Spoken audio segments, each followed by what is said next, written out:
Eden park নিউজিল্যান্ডের বিখ্যাত ও অন্যতম বড় আন্তর্জাতিক ক্রিকেট স্টেডিয়াম। 1900 সালে প্রতিষ্ঠিত স্টেডিয়ামটির ধারণ ক্ষমতা 60,000। 1930 সালে নিউজিল্যান্ড ইংল্যান্ডের টেস্ট ম্যাচ দিয়ে এ মাঠের যাত্রা শুরু। 1933 সালে ইংল্যান্ডের ওয়াল্টার হ্যামন্ডের অপরাজিত 336 রান এখন পর্যন্ত এই ভেন্যুতে করা সর্বোচ্চ ব্যক্তিগত স্কোর। 1982 সালে ওয়ানডেতে অস্ট্রেলিয়ার কিংবদন্তি গ্রেগ চ্যাপেল প্রথম সেঞ্চুরি করেন এ মাঠেই।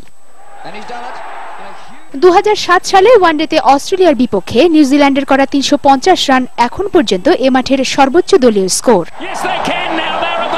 প্রথম সেমিফাইনাল সহ এই আসরে বিশ্বকাপ ক্রিকেটের 4টি ম্যাচ অনুষ্ঠিত হবে এই গ্রাউন্ডে। স্বাগতিক নিউজিল্যান্ড ও অস্ট্রেলিয়ার ম্যাচ দিয়ে শুরু হবে এ মাঠের বিশ্বকাপ যাত্রা।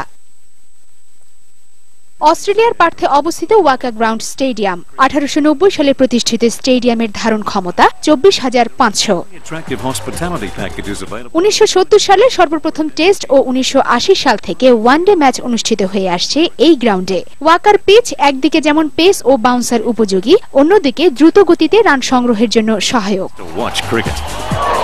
2003 সালে টেস্টে ম্যাথু হেডেনের করা সর্বোচ্চ ব্যক্তিগত 380 রান এবং 2004 সালে গ্রেন ম্যাকগ্রাথ 24 রান দিয়ে 8 উইকেট নেন এখানেই।